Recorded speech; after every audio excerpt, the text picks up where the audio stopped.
Welcome to this online briefing for the Outstanding Teaching, Learning and Assessment Programme, Exploring Delivery in Apprenticeship Standards. This online briefing is for those who are interested in running a collaborative project as part of the programme and accessing grant money to do so. Applications to run a collaborative project are currently open and will close at 12 noon on the 25th of April. It's really important that alongside this recording that you fully read the OTLA programme prospectus as well as the application form, both of which you can find on the web page with this recording. Over the next few minutes we're going to briefly cover the context of the apprenticeship reforms as well as giving you an introduction to the OTLA programme in general, and then provide an introduction to this specific strand of the programme looking at apprenticeship standards. We'll then cover the outputs, outcomes and impacts that we're looking to achieve from this particular programme, and then we'll move on to look at the research process, how we will reach those outputs, outcomes and impact. And there we're exploring a little bit more detail on what we're looking for from projects and the process we'd like them to work through. We'll then look at the application process for you to submit your applications to run one of these projects, as well as how you might start building some of those consortia before you submit your application, and some key issues to think about. You'll notice as we move through the presentation that in the right hand corner there are numbers within brackets. These numbers refer back to the page in the prospectus where you can find more detail. So let's just give a brief introduction to the apprenticeship reforms and the OTLA programme. The apprenticeship reforms represent a significant change to the apprenticeship programme in a way that hasn't been done for many, many years. Broadly, it changes three areas. Firstly, what is taught, the curriculum. Secondly, how apprenticeships are assessed. And thirdly, how apprenticeships are funded. Now you'll see on the screen some of the details of those reforms, and we won't go through these in great detail as we're assuming that you, as someone interested in the programme, will already know this level of detail. So as you'll be aware, the government have set a target of 3 million apprenticeship starts by the end of this Parliament.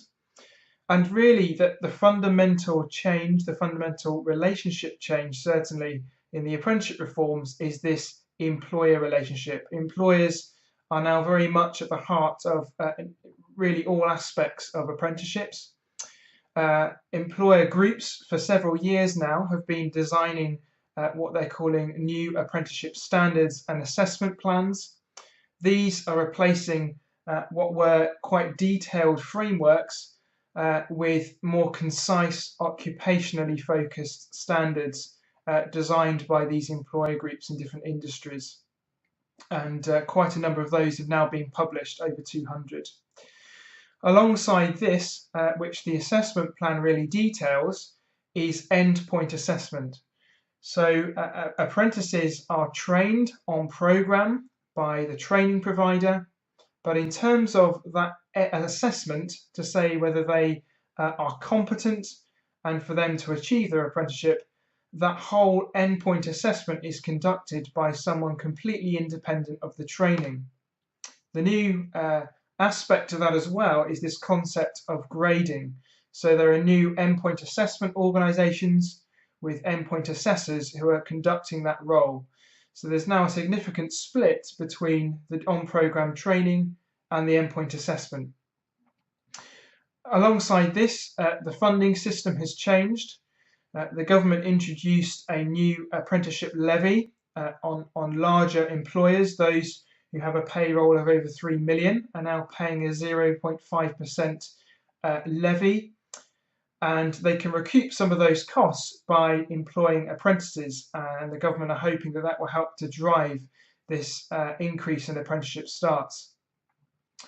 Alongside this, the funding system is also changing for non-levy employers, smaller employers, who will now be required to pay 10% of the training. 90% will be met by government.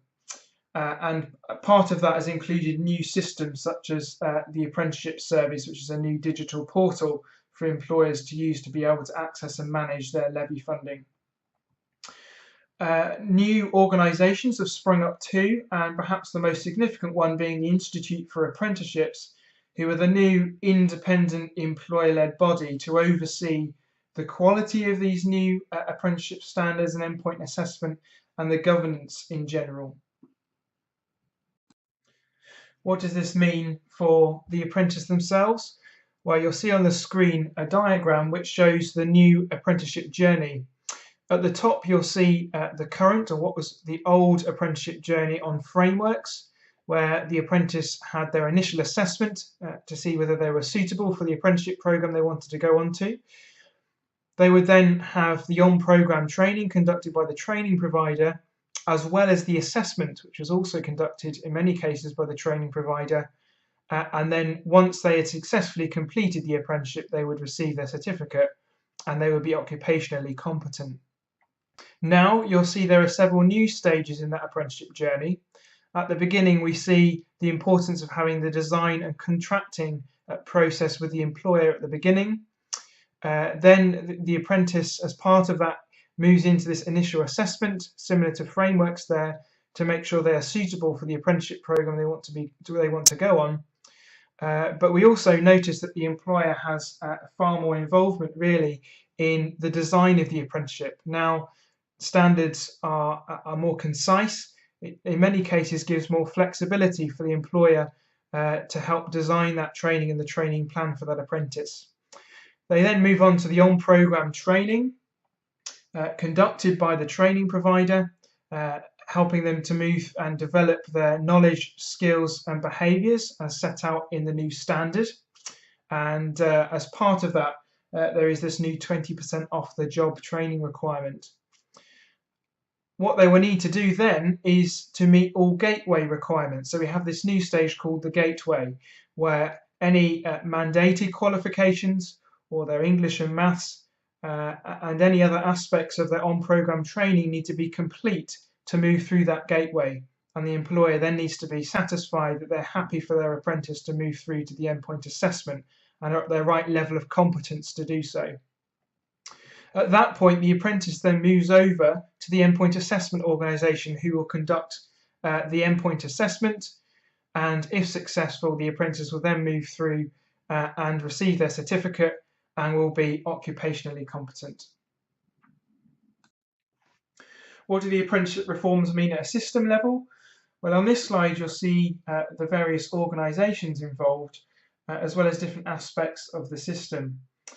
You'll see there on the right-hand side that we have this new register of apprenticeship training providers, and there in the middle, the new register of endpoint assessment organisations. So these are the two key organisations involved in the training of the apprentice and the assessment of the apprentice. And these two registers and systems are overseen by the Education and Skills Funding Agency. And in order to conduct apprenticeship training or to conduct apprenticeship assessment, you'll need to have been on either of these two registers and approved by government to do so. The Register of Apprenticeship Training Providers, there are several thousand organisations approved to deliver the training, working with employers and the apprentice and the endpoint assessment organisations. And on the Register of Endpoint Assessment Organisations, we have well over 100 now organisations approved to deliver the endpoint assessment.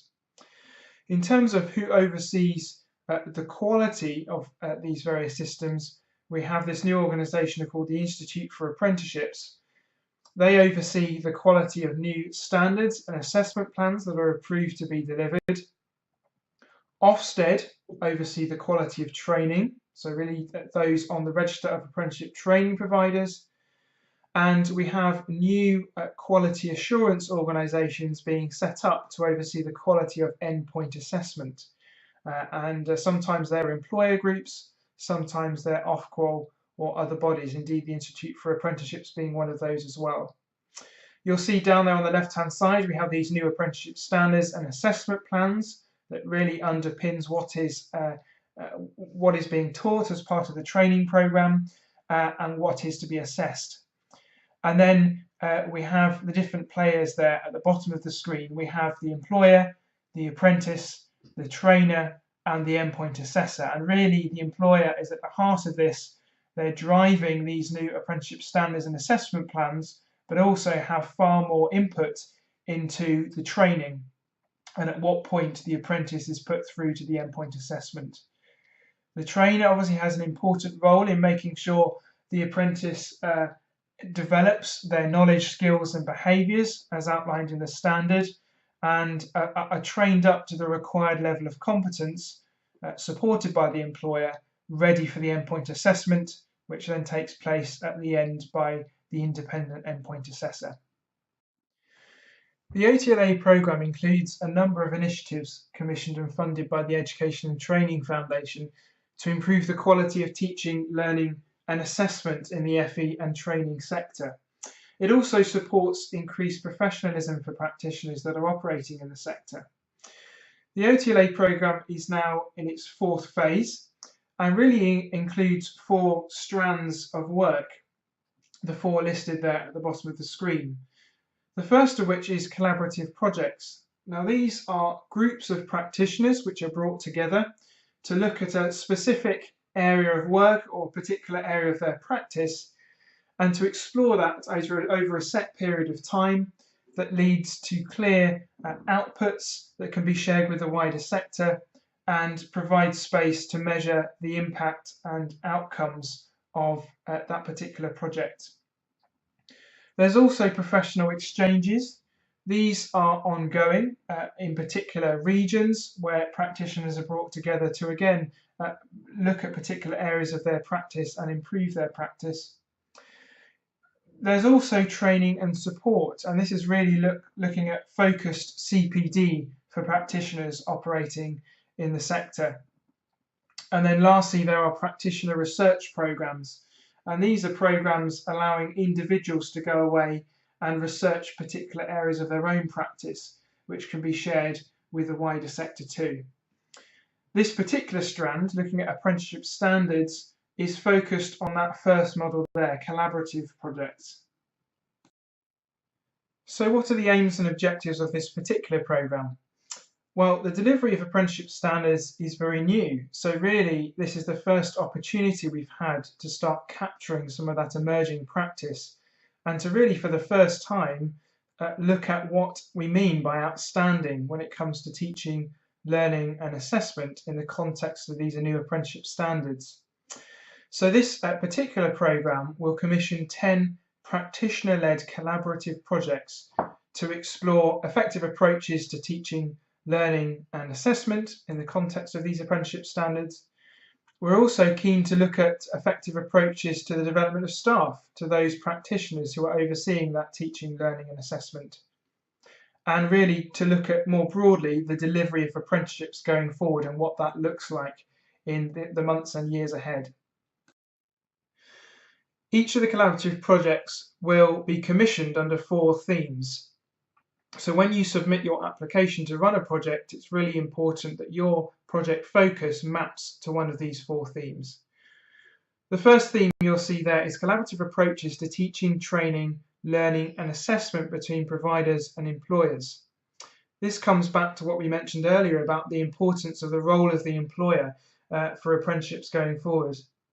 And there's a whole range of things you could look at under this theme. Perhaps it's looking at how you develop training plans with the employer. Perhaps it's looking at the co-delivery of the training and the teaching and the learning and the assessment between the provider and the employer.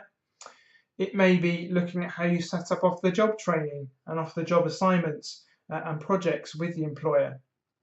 Or indeed it might be looking at the employer's role in the training, specifically around workplace coaching and mentoring. There's all sorts of things you could look at under this theme. The second theme there is curriculum development. And again, this is another important theme given that we have these new apprenticeship standards and assessment plans. So it may be that you want to look at how you decode those standards. How do you take a 2-page standard and the assessment plan? How do you unpick it and then start to develop that as a basis for your curriculum? How do you then develop your curriculum materials, making sure that it looks back at the knowledge, skills and behaviours as set out in the standard? It may be how you co-design that with the employer. There's all sorts of things you could look at under that theme. Theme 3 is looking at the apprentice progress monitoring and assessment. This is a particular challenge for standards where there aren't qualifications included. How do you make sure the apprentice is developing their knowledge, skills and behaviours? How do you make sure that you're tracking their progress in the development of those knowledge, skills and behaviours, and making sure that they're reaching the required level of competence ready for the endpoint assessment? How do you make sure you're stretching and developing that apprentice so that they have opportunity to reach higher level grading at the endpoint assessment? There's all sorts of things you can look at under that strand. And lastly, there's outstanding technical pedagogy. And this is really looking at the knowledge, skills and techniques that practitioners will need to deliver these standards effectively. It's looking at what does outstanding technical pedagogy look like in perhaps particular sectors or particular levels, higher in degree apprenticeships, for example. There's no restrictions on what you look at. It's totally up to you and what's going to be most useful for you and what will be most useful for the rest of the sector when you share that. But what we have done within the prospectus on page 4 and 5 is just set out a number of ideas for sub-themes that might sit under those 4 themes. But again, it's totally up to you what you want to look at, as long as it does relate to one of those 4 themes. One key document for you to look at before you submit your application is the professional standards for teachers and trainers in education and training. The professional standards were developed by the Education and Training Foundation to set out clear expectations of effective practice in education and training, and to describe what an outstanding professional looks like in our sector. The professional standards really comprise 3 areas. There's professional values and attributes, there's professional knowledge and understanding, and there's professional skills. Now, we want these professional standards to really underpin the programme in general, but also to be embedded within each project too. Just to give an example of professionals and values and attributes that we'd like to see within projects, we would like practitioners to reflect on what works best in teaching and learning and meeting the diverse needs of learners. We'd like practitioners to evaluate and challenge their practice and their values and their beliefs as part of the project. And so it's important you look at these standards to help inform your application and inform the shape and to underpin your project throughout. This slide introduces you to the various organisations involved in this programme for apprenticeship standards. The OTLA programme is commissioned and funded by the Education and Training Foundation. They have overall responsibility for the programme and commission the programme. All intellectual property rights will sit with the Education and Training Foundation, and all outputs, outcomes and impact, where disseminated, will sit on the Education and Training Foundation website. The programme for apprenticeship standards is managed by SDN, the Strategic Development Network. They will have the day-to-day management role for this programme and will also set up project mentors. So there will be a mentor that sits against each of the 10 collaborative projects and we'll be able to support those throughout the lifetime of the project. There are other organisations involved too. We have a research oversight group consisting of the Association of Colleges, the Institute of Education and Remit Group, as well as SDN and the ETF. And this group really has oversight of the research framework that underpins the activities for these 10 collaborative projects and how all of that information is collected and reported. So what do we want to achieve from this programme? What are the outputs that we want to see from each project? And what are the kind of outcomes and impacts we'd like to see emerging from the projects, both short-term and long-term, and the programme as a whole?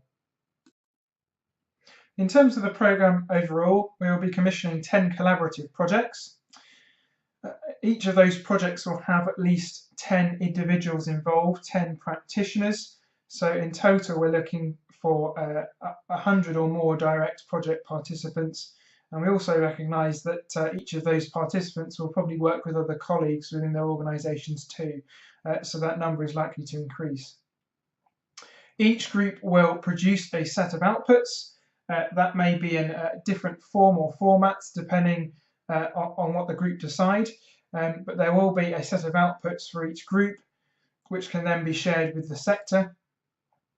There will also be a case study or an emerging impact report produced by each group to really capture the intelligence and the evidence that's been collected throughout the lifetime of that project and how you've started to measure what the outcomes and impact of those activities have been.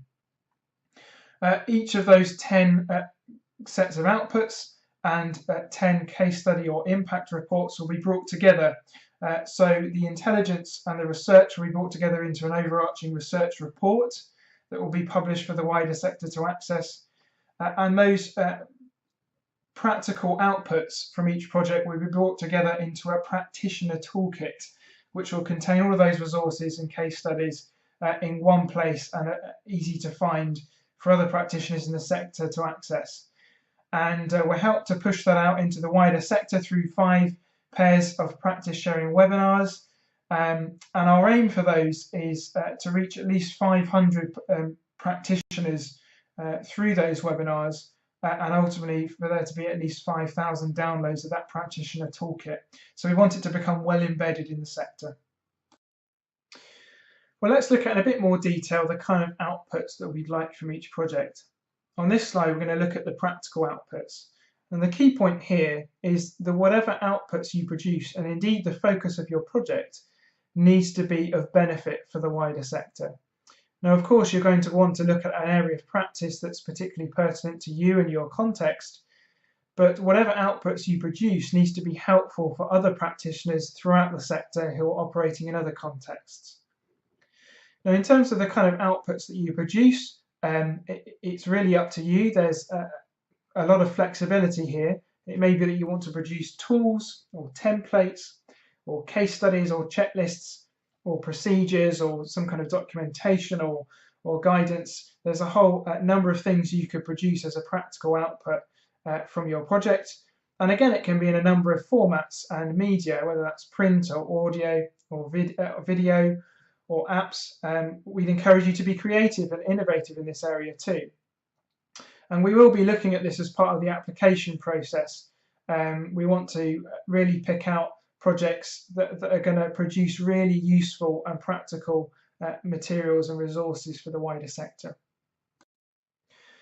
In terms of the research outputs, the key point here is that it needs to be new knowledge. We need to be breaking new ground in our understanding of the standards-based apprenticeship process, and that will be breaking new ground for you and your context, but also then will be useful when that's shared with the wider sector and others who might be working and taking a similar journey to you. It really needs to help us to define what we mean by outstanding in this new context of apprenticeship standards.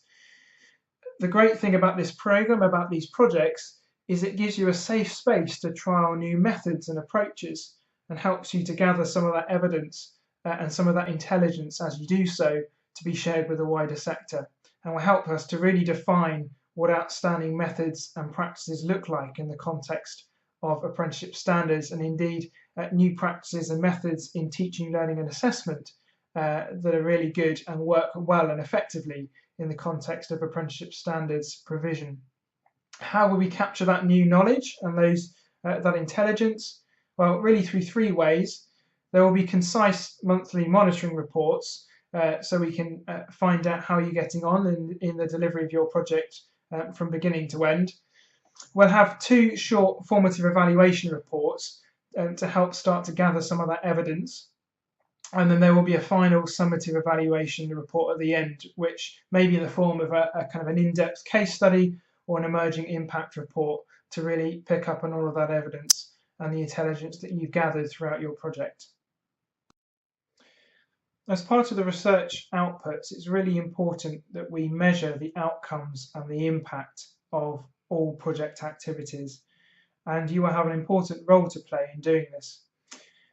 Within the prospectus on page 8, you'll find the research and evaluation framework for the programme.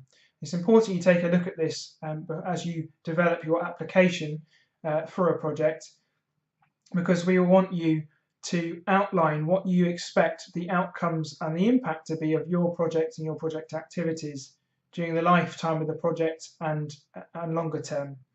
And we also would like to hear from you about how you're going to capture that, how are you going to measure the development of outcomes and impact as a direct result of your project. On the screen you'll see an outline of this framework, although the detail of it can be found within the prospectus, but it just gives you some ideas about what you need to be thinking about and how you measure it for different groups. So SDN, as the program manager, will be overseeing the outcomes and impact of the program and how we measure that.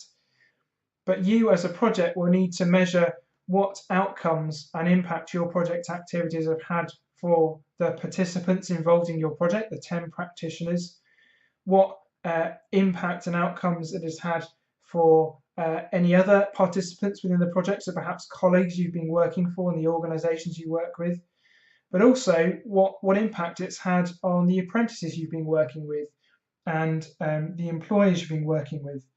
So what new knowledge and practical approaches have been embedded into your practice as a practitioner? What improvements has it made to your teaching, learning and assessment, and how can you evidence that? How has it improved the experience that your apprentices are having and the level of quality of their teaching, learning and assessment that they are then receiving as a result? What effective approaches have been taken with employers? How has it improved the provision you offer to your employers? And then also the kind of outcomes and impact you expect to have for other practitioners throughout the sector as they access your practical outputs and the research outputs of your project. So all of those things you need to be thinking about, and we'll ask you to note those down in your application form. And then once that's submitted, if you're successful, the project mentor will work alongside you early on in the project to help really nail those down and make sure that they're clear and they feed into the overall programme outcome and impact indicators. So that's the project outputs and project outcomes and impact, but how are you going to get there? What's the research process you will work through to achieve those outputs, outcomes and impact? These are collaborative projects, and so you need to follow a collaborative inquiry research process. Now, we haven't been too prescriptive. We do want to give some flexibility so that you could devise your own approach in the way that you think is best. But what you'll find on page 7 in the prospectus is, in broad terms, an overall kind of research process. What does that research process look like? Well, clearly it needs to be based on actual delivery of apprenticeship standards. It needs to be looking at your actual delivery of apprenticeship standards. That may be early on in the process. It may be that actually you've been delivering standards for a while, so actually you're looking more towards the back end of the apprenticeship delivery and the endpoint assessment. It needs to really be defining what outstanding looks like. So it may be that you're testing new approaches and new methods, but how do you know whether they're good or not? How do you know whether they're effective or not? You need to be measuring that, and your research process needs to be able to measure that too. It needs to lead on and produce solution-focused and practical outputs. It can't just be theory. It needs to help other practitioners put that into action and adopt similar approaches that work well. The really great thing about the programme and these projects is that it does provide this safe space to test out new approaches. And we're not going to come down hard if particular approaches do not work well. There's a lot of learning that can be captured where there are failures. But at the same time, we'll obviously make sure that there's a lot of support there to make sure that your project does work and does really produce some useful outputs. But it is also useful for us to measure and weigh up what works well and what doesn't. It needs to be realistic and deliverable, and this is really important. We're aware that this is the first programme of its kind looking at specifically apprenticeship standards, and it's a very new area. So we know we're not going to be able to cover everything that we'd like to, but at the same time, we do want it to be realistic, we do want it to be deliverable in a way that's going to lead to clear outputs that are usable for the rest of the sector. Each group needs to be democratic. We'd like each group to reflect something of the diversity of our sector. So it may be that you've got different organisational types. You perhaps have got different types of practitioners involved, and that's really helpful. But what we do want is each member of the group to really be able to contribute fully and be able to input their own ideas and thoughts fully into that research process without it just being driven by one person and one person's ideas. And it needs to be measurable. It needs to relate directly to the impact measures that you put in your application form and to that impact framework that we've put in the prospectus for you. So what is that research process that you work through? Well, each of the 10 projects will need to follow a similar process, although we haven't been overly prescriptive. And that process is really about identifying your theme, which you'll need to do at the application stage, specifying your research questions. What are you going to be looking at? What are the key questions you want to answer? You'll then have opportunity to explore amongst the individuals in your group what existing knowledge that you already have and what existing perspectives do you already have on those research questions. How are you going to go about collecting existing materials and other things that would input into that research question that are already out there and open access? How are you then going to start searching for possible practice and solutions? So what kind of new methods are you going to test out? What approaches are you going to look at within your own delivery? And then how are you going to try that out with the actual apprentices that you're working with and the employers you're working with and the endpoint assessment organisations you're working with? And as you do so, how are you going to review whether that's working well? How are you going to review the progress of the apprentice as you trial these new methods or the effectiveness it has for the employer? And then as you do so, we want you to be capturing that as you go through the evidence and produce tangible outputs, both in terms of practical outputs and those research outputs, so that all feeds in to that final evaluation. Lastly, we want to take you through the application process itself. Before making an application, it's really important that you read all the details set out within the project prospectus. Within the prospectus, you'll find eligibility criteria, the assessment criteria, the application process, the timings for the projects, the roles of various parties involved, and also alongside the prospectus you'll find a separate document, the actual application form itself for you to fill out. In terms of who is eligible to apply, each project will need to have a project lead. More often than not, the project lead will be the person that submits the application. And the project lead needs to be an organisation which is approved by government. So they're either on the register of apprenticeship training providers or on the register of endpoint assessment organisations and currently deliver apprenticeship training and/or endpoint assessment. On each project, there will be 10 individuals, 10 practitioners from at least 3 organisations that are involved with apprenticeship standards training or assessment. It's important that if you're not currently delivering apprenticeship standards or endpoint assessment, that these are planned and scheduled to take place shortly within the lifetime of the project so that you can adequately look at the focus of your project and produce useful outputs. Each of the participants also need to be directly involved in or support frontline delivery of apprenticeship training or endpoint assessment. This is important. They need to be either a trainer or an endpoint assessor, but we also recognise that there might be other participants around the table, such as those from employers, those supporting the apprentice in the workplace, or those from other organisations supporting the apprentice, but they need to be involved in the frontline delivery of that apprenticeship training or assessment in some way. And as we mentioned before, the project needs to focus on one of the 4 project topics and have clearly defined research questions that align with those 4 themes. When you submit your project application, it will be assessed by a number of criteria which have been set out in the prospectus on page 9. We've set up an assessment panel made up of a member from the ETF, 2 members from SDN and an independent member from the Association of Colleges who will assess each application. Now, within the assessment criteria, you'll find what we've called 2 qualifying criteria. And the first one is it eligible? Is your project eligible and sit within this programme? And secondly, is the research question and the fit within the programme correct? Does it fit within one of those 4 themes?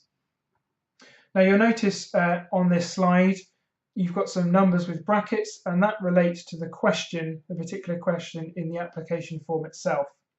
So we'll be looking at the group demographics and their experience. Does your group reflect the diversity of the sector in some way? And are you able to adequately look at the focus of your project? Are you able to answer those research questions? Have you got the right people in the group to do that? The second criteria is approach. What research approach are you going to take? What's the process you'll go through? And will it achieve the outputs and the outcomes and impacts that you're looking to get from your project? The third criteria is the outputs. What will your project lead to? Will it lead to really useful research evidence that can be shared with the sector? Will it lead to very practical outputs that will be useful in other contexts? Fourthly, we'll be looking at the outcomes and impact. So will your project really support the development of knowledge in this area and the delivery of standards and the understanding of what outstanding looks like for teaching, learning and assessment in this area? How will you be able to measure the impact that it has for the participants involved, for other staff involved, and for the apprentices and the employees you work with? Fifthly, we'll be looking at value for money. So what are the activities you will carry out as part of your project? What are the outputs and the outcomes and impact that will result? And does that offer value for money? And then once we've looked at all of those things, we'll then look to try and achieve a balance overall in terms of all of the 10 projects across the programme. Now, we're clear we won't be able to cover every single aspect of that apprenticeship journey, and we won't be able to cover all aspects of teaching, learning and assessment, but we would like to achieve a good balance and good contrast between projects. So we certainly won't be commissioning 10 projects that focus on just 1 or 2 of the themes. We want to try and cover all 4 of those themes and a good balance across that apprenticeship journey. You'll find the application form alongside the prospectus. It needs to be with us by 12 noon on the 25th of April. You'll notice that within each section there is a word limit. Please don't exceed those word limits. Otherwise, whatever goes over the word limit, we won't take into account when assessing your application. We also don't accept any appendices or index or other attached documents. So everything you want to communicate to us in your application form needs to be within that one document. In terms of timescales, if you have any particular questions for us after reading the prospectus and application form, you can submit those to us. Final deadline for questions is the 20th, Friday the 20th of April. As noted before, proposals and your applications need to be with us no later than 12 noon on the 25th of April. We'll then assess those applications and we'll award the grants to you if you're successful on the 3rd of May. And then there will be a project leads development day, and that's when the project really commences on the 9th of May. And so it's important that before you submit an application that you have that date in your diary as the project lead on hold. So that's the 9th of May for the project leads development day. In terms of longer term, the project will start from May. It will run through to January 2019. But what we would like is that the practical outputs developed by November 2018 and then the full research outputs completed by January 19. In terms of the different roles involved in projects, there will be the project lead. You'll need to assign a project lead before you submit your application. And the project lead's role is really project manager. So they will lead the team, they'll arrange meetings and catch-ups, and help to really drive that momentum of the project right the way through to January. They'll be responsible for monitoring and reporting and also the grants and budget management.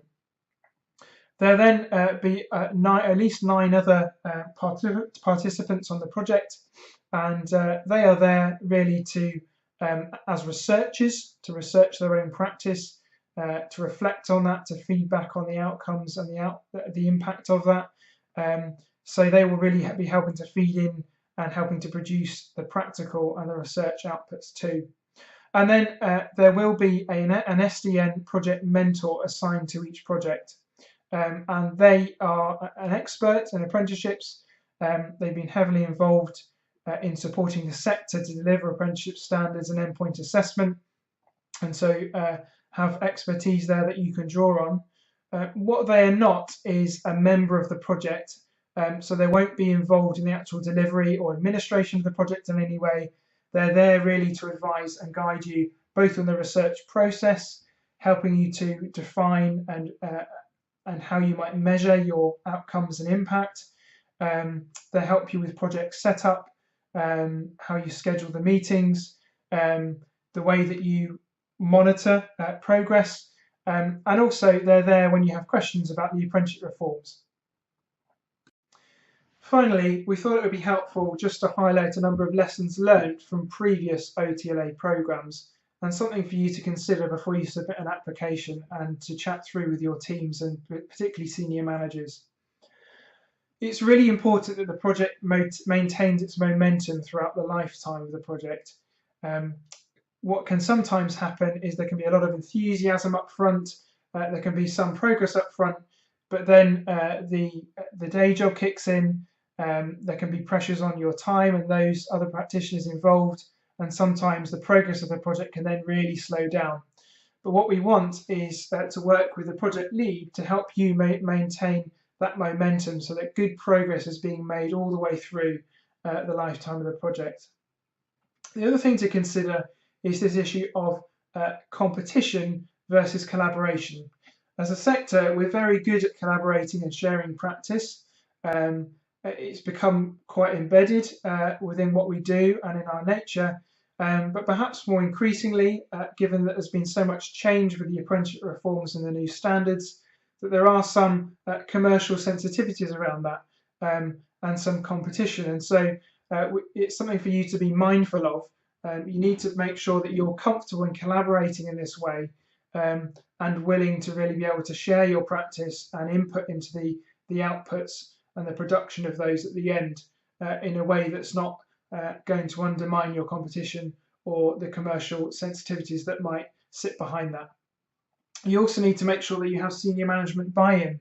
As a frontline member of staff, it's important that you are given the correct space that you need to be able to contribute fully to the project as is required. So it's important that you have those conversations before you submit an application too. It's important that the focus of your project and the outputs aren't just applicable to you and your context. Of course, the project needs to be of value to you. It needs to be looking at an area of work that's going to be really help you drive your own development and that of your staff. But at the same time, whatever you're looking at needs to have wider application in other contexts, so maybe in other industry sectors, in other organisation types. Also, what you produce and what you look at needs to be new. It needs to be breaking new ground. What it can't be is a rebadging of anything you've produced before. The intellectual property right will sit with the Education and Training Foundation, so you need to be aware of that. So keep that in mind too. And lastly, it's important that all members of the group are happy with their role, their level of commitment, their involvement, and the budget split before your application is submitted. If you have any questions before submitting your application, then please do send this through, perhaps after reading the prospectus or off the back of this online briefing. Please send these through to otla@strategicdevelopmentnetwork.co.uk. We'll try and respond within 48 hours. Please note that all questions and answers will be published publicly alongside the prospectus and application form on the same webpage. It will be anonymised, but it will be published openly. The deadline for questions is the 20th of April, and we look forward to receiving those and we'll respond as soon as we can.